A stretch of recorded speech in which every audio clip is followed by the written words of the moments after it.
అందరికీ నమస్కారం. మీరు చూడొచ్చు ఇక్కడ కొన్ని వందల ఆవులు నిల్చుని ఉన్నాయి. ఇక్కడే వాటి ముందే పచ్చిమేత ఉంది. కానీ ఏ ఒక్క పశువు ఇటు సైడు వాళ్ళ కమాండ్ని వదిలేసి రాదు. అండ్ వాటన్నిటిని కంట్రోల్ చేస్తుంది కూడా ఎంతమంది? పట్టుమని నలుగురే. ఈ నలుగురిలో కూడా ఇద్దరు వేరే వాళ్ళు. ఇద్దరు మాత్రమే వాళ్ళ కమాండ్ మీద, ముగ్గురు కమాండ్ మీద ఇన్ని పశువులు నిలబడడం జరిగింది. ఒక్కసారిగా వీళ్ళు కమాండ్ ఇస్తే అన్నీ కలిసి ఒకేసారిగా మేత మేయడానికి వెళ్తాయి. ఇదంతా మేతే.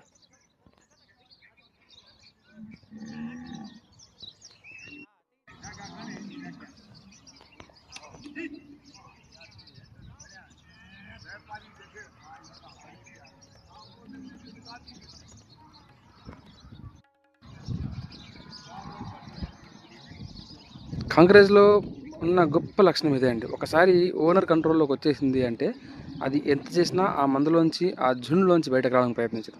ఎప్పుడైతే ఓనరు వెళ్ళండి అని ఒక కమాండ్ ఇచ్చినప్పుడు మాత్రమే కదులుతాయి. ఇదే విధంగా పంట చేల్లో మేసేటప్పుడు కూడా ఏ పంట చేల్లోకి కూడా ఓనర్ కర్ర దించేంత వరకు మూతి పెట్టవు. అంటే పక్క నుంచి వెళ్ళినప్పటికీ ఆ పంట చేల్లో ఉన్నటువంటి ఎటువంటి పంటను ముట్టుకోవు. అండ్ ఓనర్ అక్కడ నిలబడ్డంతసేపు మాత్రమే మేత మేస్తాయి.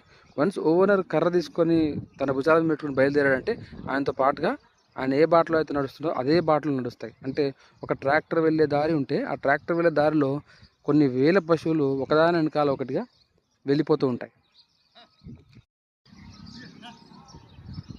చూడండి, వాళ్ళ కమాండ్స్ ఇస్తూ కంట్రోల్ చేస్తూ ఉన్నారు. వాళ్ళని ముందు మాత్రమే గమనిస్తూ ఉంటుంది.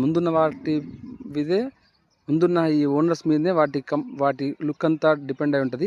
వన్స్ ఆ ఓనర్ ఎప్పుడైతే కమాండ్ ఇస్తాడో అన్నీ పరిగెత్తుకుంటూ వెళ్ళి వాటి మేతను ఆస్వాదించే ప్రయత్నం చేస్తాయి. చూడొచ్చు మీరు ఇక్కడున్న ఈ పెద్ద ఆయన ఎలా కర్ర తిప్పుతూ వాటి కొన్ని ఇండికేషన్స్ ఇస్తున్నాడు.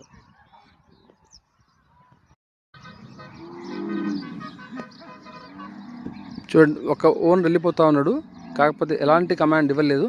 అందుకే అక్కడున్న పశువులు కూడా కదలలేదు.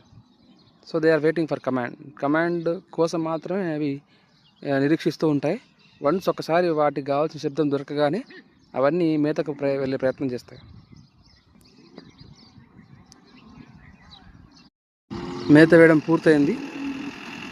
ఇప్పుడు చూడాలి ఇది ఏ విధంగా కమాండ్ ఇచ్చారు. కమాండ్ ఇవ్వగానే పశువులు ఏ విధంగా వస్తున్నాయో చూడండి, ఏ విధంగా పరిగెడుతున్నాయో చూడండి. అన్నీ ఒక్కసారిగా మేత మీదకి వెళ్ళడం జరుగుతుంది. This is how కాంక్రీజ్.